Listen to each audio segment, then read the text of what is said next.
چلیں ایک مرتبہ درود شریف پڑھ لیں پھر ہم آغاز کرتے ہیں۔ اللہم صلی علی محمد وعلی آل محمد کما صلیت علی ابراہیم وعلی آل ابراہیم انک حمید مجید۔ اللہم بارک علی محمد وعلی آل محمد کما بارکت علی ابراہیم وعلی آل ابراہیم انک حمید مجید۔ بسم اللہ الرحمن الرحیم۔ رب اشرح لی صدری ویسر لی امری واحلل عقدۃ من لسانی یفقہوا قولی۔ کل ہم بات کر رہے تھے کعبہ کی ہسٹری پہ، کعبہ کو جب ری بلڈ کیا گیا تو وہ بات کر رہے تھے۔ پہلی مرتبہ یا دوسری مرتبہ آتا ہے کہ اگر تو ہم ان علماء کی اوپینین لیں جو کہتے ہیں کہ حضرت ابراہیم نے ہی پہلی مرتبہ کعبہ بنایا، تو پھر یعنی کہ یہ دوسری ری بلڈنگ تھی، اور اگر ہم لیں کہ حضرت آدم علیہ السلام نے سب سے پہلے تعمیر کیا تو پھر یعنی یہ تھرڈ ری بلڈنگ ہے۔ تو اب جو اصل بنیادیں تھیں کعبہ کی، جب قریش نے بنایا تھا نا کعبہ، تو وہ اصل بنیاد نہیں رہی تھی، مطلب انہوں نے اصل بنیاد جو ہے نا وہ ختم کر کے تو کافی سارا حصہ کعبہ کا مطلب ایک وہ انہوں نے کعبہ سے آؤٹ کر دیا، ٹھیک ہے۔ مطلب جو اصل کعبہ کی شیپ تھی وہ ریکٹینگولر شیپ تھی، اور قریش نے جب اس کو ری بلڈ کیا تھا تو وہ اسکوئر شیپ کر دیا، اور پھر جو اصل کعبہ تھا کعبہ کی شیپ تھی وہ دو دروازے تھے، ایسٹ میں بھی ویسٹ میں بھی، اور انہوں نے کیا کیا تھا کہ دروازے اونچے کر دیے تھے اور صرف ایک دروازہ رکھا تھا۔ تو آپ صلی اللہ علیہ وسلم نے پھر بتایا تھا حضرت عائشہ رضی اللہ تعالیٰ عنہ کو کہ یہ انہوں نے اس لیے اونچے رکھے تھے تاکہ ہر ایک جو ہے نا وہ ہر ایک عام آدمی وہ اندر جا نہ سکے، مطلب ایزیلی اسیسیبل نہ ہو کعبہ، یہ مطلب وہ پاور کو اپنے ہاتھ میں رکھنا چاہتے تھے، بیکاز یہ ایک طرح کی ریلیجیس پاور تھی نا، تو وہ یہ نہیں چاہتے تھے کہ دروازہ نیچے ہو تاکہ ہر عام شخص جو ہے نا وہ اس میں انٹر ہو سکے۔ تو انہوں نے اتنا اونچا کر دیا کہ وہ کنٹرول کرتے تھے کہ کون اندر جائے گا اور کون جو ہے اندر نہیں جائے گا۔ تو یہ ان کی اتھارٹی تھی، انفلوئنس تھی جو کعبہ کے اوپر قریش نے اپنی جو ہے نا وہ جمایا ہوا تھا تسلط۔ تو کعبہ کا دروازہ اس طرح انہوں نے اونچا کر دیا۔ اب آپ صلی اللہ علیہ وسلم نے فرمایا کہ اگر میں دوبارہ سے اس کو بناؤں نا تو میں کعبہ کا جو دروازہ ہے وہ نیچے کر دوں گا، اور میں اس کے دو دروازے کر دوں گا تاکہ ایک طرف سے لوگ انٹر ہوں اور دوسری طرف سے آؤٹ ہو جائیں۔ تو مطلب میں ایک ہی دروازہ جو ہے نا ان اور آؤٹ ہونے کے لیے نہیں رکھوں گا۔ تو آپ صلی اللہ علیہ وسلم نے جو یہ قریش نے کعبہ کو ری بلڈ کیا نا، اس میں آپ صلی اللہ علیہ وسلم نے خود پارٹیسپیٹ کیا۔ اس ٹائم پہ آپ صلی اللہ علیہ وسلم کی عمر جو ہے وہ 35 سال تھی، یعنی ابھی نبوت سے پہلے کا واقعہ۔ یہ ایک مطلب رف ایسٹیمیٹ ہے، ایگزیکٹ نہیں کہہ سکتے کہ 35 سال تھی، ایک آدھا سال آگے پیچھے بھی ہو سکتا ہے۔ تو اب قریش کے لوگ کعبہ کو جب تعمیر دوبارہ سے کر رہے تھے تو کعبہ کا جو سب سے مقدس پارٹ ہے جہاں پہ حجر اسود ہے، بلیک سٹون ہے، اس پہ جب پہنچے تو پھر ان میں جھگڑا ہو گیا کہ کون جو ہے وہ حجر اسود کو اٹھا کے ادھر رکھے گا۔ ہر ایک یہی کہہ رہا تھا کہ ہمارا قبیلہ رکھے گا، تو وہ ایک فخر اور ایک اعزاز اور ایک جو ہے نا عزت کی بات سمجھتے تھے کہ جو رکھے گا وہ سب سے زیادہ مطلب معزز ہے۔ تو اب جب وہ کعبہ کو ریبلڈ کر رہے تھے تو ہر قبیلے نے مطلب ایک ایک سائڈ کی رسپانسبلٹی لی تھی کہ کعبے کی یہ سائڈ یہ والا قبیلہ بلڈ کرے گا اور یہ والی یہ قبیلہ بلڈ کرے گا۔ لیکن جب حجر اسود کی باری ہے تو سب میں جھگڑا ہو گیا، ہر ایک یہی چاہ رہا تھا کہ ہمارے قبیلے کو یہ آنر ملے کہ ہم رکھیں۔ تو جو بنو عبدالدار کا قبیلہ ہے اس کے آدمی جمع ہوئے کعبہ کے سامنے، اور انہوں نے خون سے بھرا جو پیالہ ہے وہ رکھ دیا اور اپنے ہاتھ اس کے اندر ڈبوئے، اور پھر جو ہے نا انہیں باہر نکالا سب کے سامنے۔ مطلب دوسرے الفاظ میں وہ اعلان جنگ کر رہے تھے کہ وہ یہ کہہ رہے تھے کہ اگر ہمارے علاوہ کسی نے حجر اسود کو اس کی جگہ سے مطلب اس کی جگہ پہ رکھا نا کسی اور قبیلے نے تو پھر جنگ ہو جائے گی، مطلب وہ یا تو وہ کریں گے یا پھر وہ مریں گے، مطلب وہ یہ کہہ رہے تھے انڈائریکٹلی۔ تو حالانکہ انہوں نے یہ ایک کھلا اعلان جنگ کر دیا، لیکن جو دوسرے قبائل تھے وہ بھی کوئی ڈرپوک نہیں تھے، وہ بھی کوئی پیچھے نہیں تھی۔ دوسرا قبیلہ آیا، انہوں نے بھی یہی کیا، خون کا پیالہ رکھا، اس میں اپنے ہاتھ جو ہے نا ڈالے، اور پھر وہی ہاتھ خون سے لبریز انہوں نے باہر نکالے۔ تو اسی طرح ہر قبیلہ جو ہے نا انہوں نے یہی کیا۔ تو اب 4 سے 5 دن ہو گئے تو ان کا مسئلہ سالو نہیں ہو رہا تھا اور جنگ چھڑنے والی تھی۔ تو پھر ان میں جو ایک سب سے بڑا شخص تھا، اس کا نام امیہ تھا، اس نے یہ سجیسٹ کیا کہ ہم ایک کام کرتے ہیں کہ اب جو بھی کعبہ کی طرف اب پہلا شخص آئے گا نا وہ گیٹ سے انٹر ہوگا، تو ہم اس پہ اپنا سارا فیصلہ چھوڑتے ہیں کہ وہ ہمارے درمیان فیصلہ کریں. تو سارے اکٹھے ہوئے کعبہ کے پاس، اور اب وہ ویٹ کر رہے تھے کہ کون شخص پہلا جو ہے نا وہ آتا ہے سب سے پہلے کعبہ کی طرف. تو پہلا پرسن جو ہے وہ آپ صلی اللہ علیہ وسلم تھے.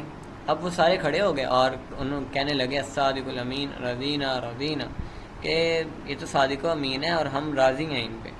تو اب جو ہے نا مطلب وہ تو پہلے ہی مان چکے تھے نا کہ جو بھی آئے گا ہم اس سے اپنا فیصلہ کروائیں گے، لیکن جب آپ صلی اللہ علیہ وسلم کو انہوں نے دیکھا تو وہ اور زیادہ خوش ہوئے، کیونکہ وہ جانتے تھے کہ آپ صلی اللہ علیہ وسلم کسی کی طرف داری نہیں کریں گے. مطلب اب کوئی ایسا بھی ہو سکتا تھا کہ لائک کسی ایک قبیلے کا کوئی فیملی ممبر آ جاتا، ظاہری بات ہے اگر وہ ان کی فیملی سے کوئی ممبر آتا تو اس نے تو اپنی فیملی کے حق میں فیصلہ دینا تھا. تو سارے بڑے خوش ہوئے کہ آپ صلی اللہ علیہ وسلم کے ہاتھوں جو ہے نا وہ فیصلہ ہوگا اور وہ بالکل عدل و انصاف کریں گے، وہ صادق و امین ہے. تو آپ صلی اللہ علیہ وسلم نے سے انہوں نے کہا کہ ہم آپ کو نا مکمل اختیار دیتے ہیں یہ جھگڑا جو ہے نا وہ سالو کرنے کا. تو آپ صلی اللہ علیہ وسلم نے کہا ان سے کہ ایک جو ہے نا چادر لے کے آؤ، اور آپ صلی اللہ علیہ وسلم نے جو ہے نا حجر اسود اٹھایا، اس کے چادر کے اندر رکھا، اور اس کے بعد انہوں نے کہا کہ ہر قبیلے کا ایک ریپرزینٹیٹیو آ جائے، ٹھیک ہے، جو کہ قبیلے کو ریپرزینٹ کرتا ہے، اور ایک جو ہے نا پلو کپڑے کا چادر کا وہ پکڑ لیں. تو اس طرح جو قبائل تھے سب نے ایک ایک پلو پکڑ لیا، سب نے مل کے اسے اٹھایا، اور سب نے اس طرح پارٹیسپیٹ بھی کر لیا حجر اسود کو اٹھانے میں.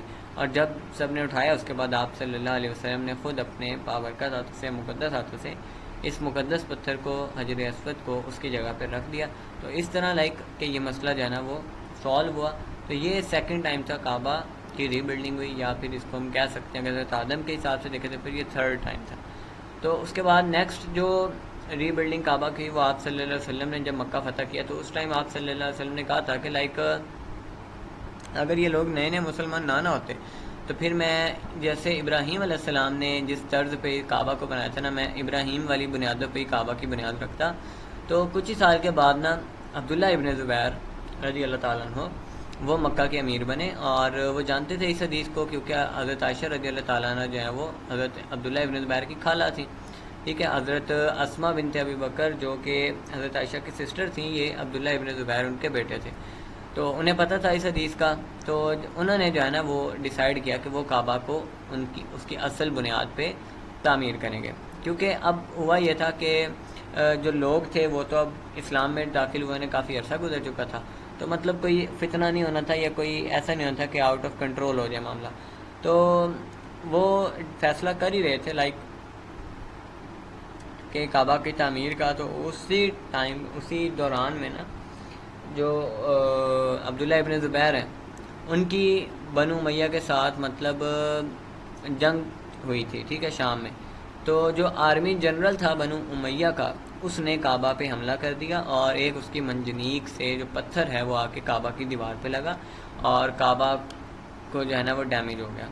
تو اب یہ جو ڈیمیج ہے یہ مطلب یہ فکس بھی کیا جا سکتا تھا، لیکن عبداللہ ابن زبیر رضی اللہ تعالیٰ نے یہی چاہا کہ مطلب کعبہ کو اس کی اصل بنیاد پہ تعمیر کر دیا جائے. تو انہوں نے پھر جو ہے وہ جو آپ صلی اللہ علیہ وسلم نے ڈسکرپشن بتائی تھی کہ کعبے کا دروازہ نیچا کر دیا جائے گا اور جو ہے نا 2 دروازے بنائے جائیں گے، ٹھیک ہے. تو یہ سارا انہوں نے ویسے ہی کیا اور کعبہ کی ری بلڈنگ انہوں نے سٹارٹ کر دی. لیکن عبداللہ ابن زبیر کو جو ہے رضی اللہ تعالیٰ عنہ کو پھر جو بنو امیہ کی فوج تھی اس نے شکست دے دی تھی، اور حجاج بن یوسف جو ہے اس نے جو ہے وہ ٹیک اوور کر لیا. تو اب حجاج بن یوسف نے جب ٹیک اوور کیا تو اس ٹائم پہ جو خلیفہ تھا وہ عبد الملک ابن مروان تھا، مطلب بہت ہی فاسق قسم کا شخص تھا. تو اسے اس حدیث کا نہیں پتا تھا. تو اس نے جو ہے نا حکم دیا کہ کعبہ کو ویسے ہی بنا دو جیسے یہ عبداللہ ابن زبیر کی مطلب کنسٹرکشن سے پہلے تھا. تو کعبہ کو انہوں نے دوبارہ سے شارٹ کر دیا جیسے قریش نے بنایا تھا نا سیکنڈ ٹائم، جس میں آپ صلی اللہ علیہ وسلم نے بھی پارٹیسپیٹ کیا اور حجر اسود رکھا. تو اس ٹائم پہ جیسے قریش نے بنایا تھا یہ عبد الملک بن مروان نے آ کے دوبارہ سے ویسے ہی بنا دیا، ٹھیک ہے. تو یہ بنو امیہ کی خلافت کے بعد پھر بنو عباس کی جو ہے نا وہ خلافت آئی، اور ایک خلیفہ تھا بنو عباس کا، وہ بھی کعبہ کو دوبارہ سے تعمیر کرنے کی سوچ رہا تھا اور اس کی اصل بنیاد پہ حضرت ابراہیم کی بنیاد پہ رکھنا چاہ رہا تھا. تو اس نے کنسلٹ کیا امام مالک سے کہ امام مالک کیا مشورہ دیتے تھے. امام مالک نے پھر خلیفہ کو کہا کہ ہم کعبہ کو جو ہے نا بادشاہوں کے ہاتھ کا کھلونا نہیں بننے دینا چاہتے. کہ وہ آتے ہیں اس کا سائز چینج کرتے ہیں اور پھر چل جاتے ہیں، پھر نیا آتا ہے، پھر وہ یہی کرتا ہے. تو ایون دو کہ آپ صلی اللہ علیہ وسلم کی یہ خواہش تھی کہ کعبہ کو ابراہیمی بنیاد پہ قائم کیا جائے، لیکن لائک اب کعبہ کو بار بار چینج کرنا نا، یہ نہیں ہم الاؤ کریں گے اور یہ نہیں کرنا چاہیے. ٹھیک ہے، مطلب بار بار کبھی ایک آتا ہے بادشاہ وہ اس کو شارٹ کر دیتا ہے، کبھی ایک آتا ہے وہ اس کو ایکسپینڈ کر دیتا ہے، تو یہ انہوں نے کھلونے کی طرح سمجھا ہوا ہے. تو امام مالک رضی اللہ تعالیٰ عنہ نے کہا کہ نہیں، یہ جو ہے نا اس طرح کے مطلب ہم کرنے کی اجازت نہیں، اور ہم اس حق میں نہیں ہیں کہ کعبہ کو دوبارہ سے جو ہے نا وہ جو ہے وہ اس کی تعمیر دوبارہ سے کی جائے. ٹھیک ہے. اور امام مالک رضی اللہ تعالیٰ نے کہا کہ لوگ جو ہے نا کعبہ کو اچھے سے جانتے ہیں اور وہ ان پتھروں کو بھی ویسے ہی جانتے ہیں. ٹھیک ہے، ایک ایک پتھر کو جانتے ہیں، تو آپ جو ہے نا اس کو بار بار نہ چینج کریں. ٹھیک ہے، جیسا یہ ہے اسے ویسے ہی رہنے دیں. تو یہ امام مالک رضی اللہ تعالیٰ عنہ نے بہت ہی ایک اچھی ایڈوائس دی. تو اب جو کعبہ آج ہے نا وہ قریش کی بنیاد والا کعبہ ہے، یعنی ابراہیمی بنیاد والا کعبہ نہیں ہے جیسے ابراہیم علیہ السلام نے تعمیر کیا تھا. لیکن اس میں ایک خیر کا یا ایک کہہ لیں کہ بینیفٹ بھی ہے.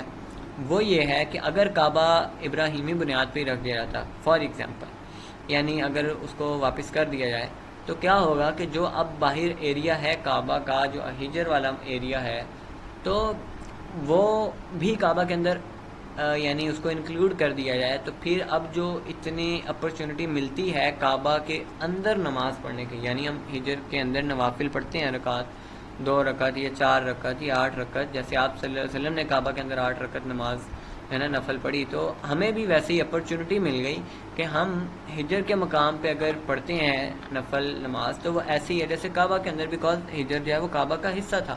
تو اگر کعبہ کے اندر انکلوڈ ہو جاتا تو لائک ہر ایک کے لیے ایزی نہیں تھا کعبہ کے اندر انٹر ہونا، ڈیفیکلٹی تھی. ظاہری بات ہے کسی کو الاؤ ہونا تھا، کسی کو نہیں ہونا تھا، اور بڑے اسپیشل لوگ ہی الاؤ ہونے تھے. تو اب یہ کہ ہر بندہ جو ہے نا جو بھی عمرے پہ جاتا ہے، حج پہ جاتا ہے، وہ وہاں پہ ہجر میں 2 نفل پڑھ لے تو اس کا مطلب اس نے کعبہ میں ہی پڑھ لیا. ٹھیک ہے، کعبہ کا حصہ ہے کیونکہ وہ. تو جیسے جیسے وقت گزرتا گیا تو کعبہ کا جو سائز ہے وہ تو ویسے ہی رہا، لیکن اس کی ہائٹ انکریز ہوتی گئی. ٹھیک ہے، تو جن پتھروں سے کعبہ کو بنایا گیا تھا نا، ان میں جو زیادہ تر پتھر ہیں وہ وہی پتھر ہیں جو ابراہیم علیہ السلام نے یوز کیے تھے، لیکن اس میں کچھ نئے پتھر بھی قریش نے یوز کیے تھے، لیکن زیادہ تر پتھر وہی ہیں جو ابراہیم علیہ السلام نے رکھے تھے. اب جو حجر اسود ہے یہ اوریجنل سٹون ہے جو ابراہیم علیہ السلام نے یوز کیا تھا، اور یہ حجر اسود کبھی یعنی کہ چینج نہیں ہوا. جیسے کعبہ میں کچھ پتھر چینج ہوئے، ایسے حجر اسود تو شروع سے ویسے ہی ہے جیسے حضرت ابراہیم کو ملا تھا. یہ اوریجنل سٹون ہے جو ابراہیم علیہ السلام کو دیا گیا. اور بہت ساری سٹوریز ہیں حجر اسود کو لے کے کہ کچھ کہتے ہیں یہ جنت سے آیا، اور ایک حدیث ہے، صحیح حدیث ہے کہ جو حجر اسود ہے نا اس کا رنگ جو ہے وہ سفید تھا، لیکن یہ آدم کے بیٹوں کے گناہوں کی وجہ سے اس کا رنگ کالا ہو گیا. اور ایک حدیث کے مطابق جو ہے وہ حجر اسود اللہ تعالیٰ کا دایاں ہاتھ ہے اس زمین پہ. تو لائک حجر اسود ایک بہت اسپیشل چیز ہے، یہ بہت ایک معزز چیز ہے اور بہت اس کا احترام کیا جاتا ہے حجر اسود کا. اور یہ کعبہ کا وہ واحد حصہ ہے لائک جس کو چوما جاتا ہے، اور کعبہ کیا کہتے ہیں، کعبہ کو اسی حجر اسود کے مقام پہ یعنی کعبہ کی طرف اشارہ بھی کیا جاتا ہے. مطلب عمرہ کے دوران جب آپ طواف کرتے تو آپ اشارہ یہ حجر اسود کی طرف جو ہے نا کرتے ہیں. تو یہ کعبہ کی جو ہے نا وہ ہسٹری تھی. اب آپ صلی اللہ علیہ وسلم جب مکہ یعنی کہ جب بھی چھوڑ کے جاتے تو آپ صلی اللہ علیہ وسلم اپنا ٹائم جو ہے نا وہ غار ہرا میں اسپینڈ کرتے تھے. مطلب غار ہرا جو ہے نا مکہ کے بالکل قریب ہے، اور آپ صلی اللہ علیہ وسلم جو ہے نا اپنے ساتھ کھانا پانی اور لے جاتے اور تنہائی اختیار کرتے تھے اور اس غار میں جا کے اللہ تعالیٰ کی عبادت کرتے تھے. ٹھیک ہے، اور اس غار سے نا کلیئرلی کعبہ نظر آتا ہے، آج بھی نظر آتا ہے. ٹھیک ہے، یا اب تو مجھے بھی گئے بہت سال ہو گئے، میں آج سے 6-7 سال پہلے گیا تھا تب تو آتا تھا، اب کا آئیڈیا نہیں ہے مجھے. تو آپ صلی اللہ علیہ وسلم اپنے دن رات اسی غار میں اللہ کی عبادت میں گزارا کرتے تھے. نبوت سے پہلے کی بات ہے یہ. تو اللہ تعالیٰ کو تو وہ جانتے تھے، اسی لیے تو اللہ تعالیٰ کی عبادت کرتے تھے، ورنہ اور کیا عبادت کرتے تھے. تو یہ آپ صلی اللہ علیہ وسلم کے پاس ایک بہت خوبصورت چانس بھی ہوتا تھا جو ہے نا تفکر کا اللہ تعالیٰ کی مخلوق میں. اور یہ ان کے لیے ٹریننگ بھی تھی. تو اللہ تعالیٰ جو ہے اپنے نبی کو نبوت سے پہلے ٹرین کر رہے تھے تنہائی میں، ان کے دل کو پاک کر رہے تھے، ان کے دل کا ان کی جو ہے نا وہ ان کا تزکیہ نفس ہو رہا تھا. تو یہ جو تنہائی ہے نا، تنہائی ہر اس کہہ لیں کہ تنہائی علامت ہے، اور تنہائی ایک روایت رہی ہے ہر اس شخصی کے جو بھی ہدایت چاہتا ہے اللہ کی طرف سے، اور اللہ تعالیٰ کا ذکر کرتا ہے، اللہ تعالیٰ کی عبادت کرتا ہے. تو تنہائی تو ہر جو ہے نا اس شخص کی اور اس نبی کی ایک روایت ہے. تو کیونکہ تنہائی سے آپ کے دل جو ہے نا وہ صاف ہوتے ہیں، پاک ہوتے ہیں، آپ کو اللہ تعالیٰ کی تخلیق پہ غور و فکر کرنے کا موقع ملتا ہے. آپ جو ہے نا دنیا کی گمراہیوں سے، دنیا کی رنگینیوں سے، دنیا کے فتنوں سے دور ہو جاتے ہیں، آپ اپنی خواہشات کے تابع نہیں ہوتے.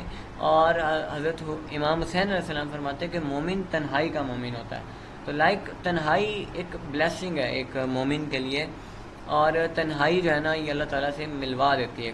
کسی جو بھی نیک بندہ جو ہے وہ اگر تنہائی میں بیٹھ کے عبادت کرتا ہے، غور و فکر کرتا ہے، تو یہ ذریعہ بن جاتا ہے اس کی جو ہے نا وہ انٹلیکٹ کے بڑھنے کا، اس کے تزکیہ کا، اس کی ہر چیز بڑھانے کا. تو ایز اے مسلم مطلب آپ کو بھی جو ہے وہ اکیلے دن میں ایک خاص ٹائم تو مقرر کرنا چاہیے جس میں آپ تنہا ہو کے اللہ تعالیٰ کا ذکر کریں. فار ایگزامپل تہجد کے ٹائم پہ، ٹھیک ہے، فار ایگزامپل عصر اور مغرب کے درمیان جمعے کے دن جو ہے نا، تو یہ ٹائم آپ کو اکیلے جو ہے نا اسپینڈ کرنا چاہیے اللہ تعالیٰ کے ساتھ. اور ہمارے بہت سارے علماء نے اس کے فوائد بھی لکھے ہیں. تہجد کا تو ہم سب کو پتہ ہے نا کہ جتنے آپ مرضی تنگ حالات میں ہوں، ڈپریشن میں ہوں، تہجد آپ ایک دفعہ پڑھ لیں، آپ کو سکون مل جاتا ہے، آپ کا دل مطمئن ہو جاتا ہے. تو آپ کو بہت ایک یہ جو ہے نا آپ کی اسپرچوالٹی انکریز ہوتی ہے اگر آپ واقعی میں جو ہے نا قیام اللیل کریں. تو قیام اللیل میں جب سارے سو رہے ہوتے ہیں تو آپ اور آپ کا رب، بس اس کے علاوہ کوئی اور نہیں ہوتا. تو یہ ایک سنسیئر عبادت ہوتی ہے جو آپ انڈیویجولی کر رہے ہوتے ہیں، کیونکہ کوئی اس ٹائم پہ آپ کو دیکھ نہیں رہا ہوتا. آپ کے اندر شو آف کی بالکل کوئی چیز پیدا ہی نہیں ہوتی نا. آپ صرف اور صرف رات قیام اللیل کس کے لیے کرتے ہیں؟ اپنے رب کے لیے کرتے ہیں، اپنے رب کے سامنے رونے جاتے ہیں، اپنے رب کے سامنے اپنی تکلیف بیان کرنے جاتے ہیں. You are doing it for اللہ. تو یہ بہت ضروری ہے کہ آپ اپنا جو ہے نا یہ ٹائم تنہائی میں گزاریں اور اللہ کے ساتھ گزاریں.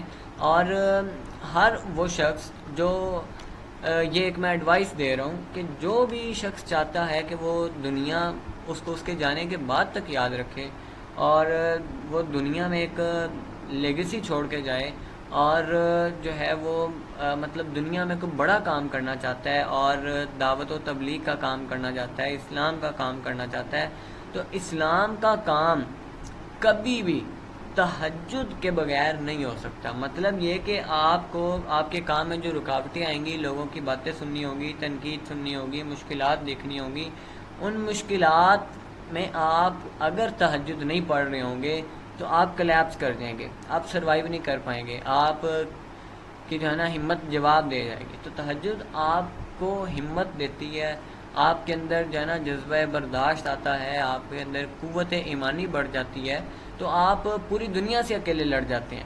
تو آپ واقعی میں ایک داعی بننا چاہتے ہیں، دین کے لیے کام کرنا چاہتے ہیں، اپنی زندگی میں کچھ بڑا کرنا چاہتے ہیں، اور لوگوں کی مخالفتوں کو فیس کرنا چاہتے ہیں، آپ کا دل چھوٹا ہے، ابھی اتنا وسیع نہیں ہوا، تو آپ تہجد پڑھا کریں. اللہ تعالیٰ آپ کا دل وسیع کر دے گا.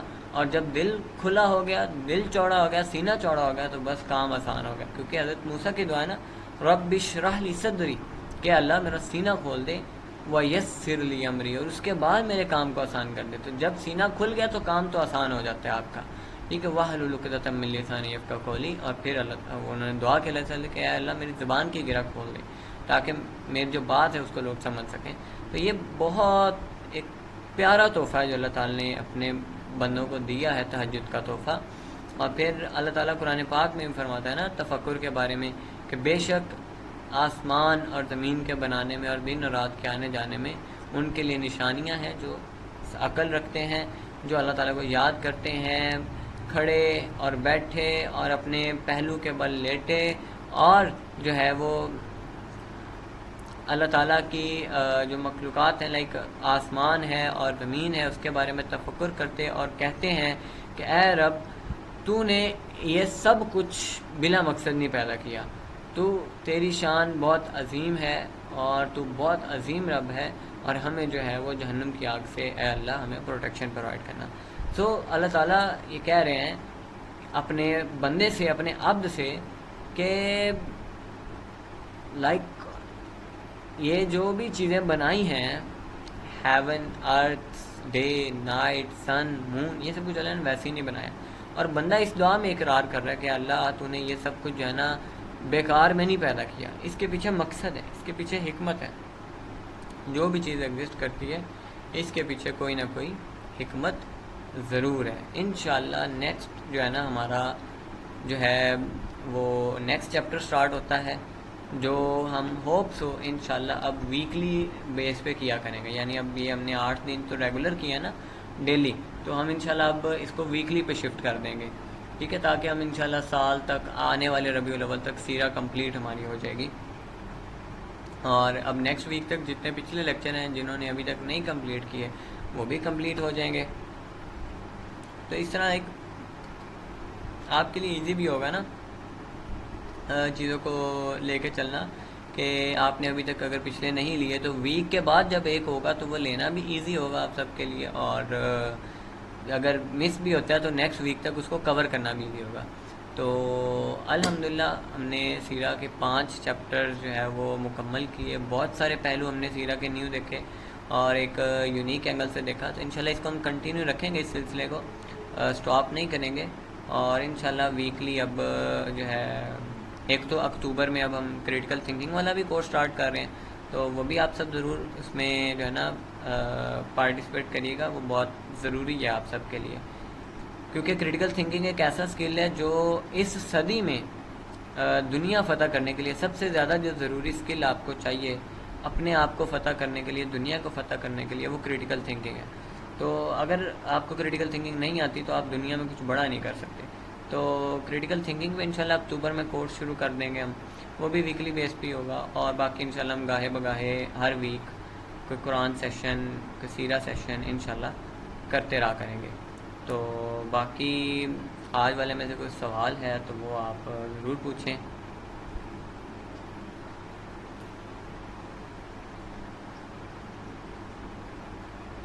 آج تو غازیاں بھی آئی ہوئی ہیں.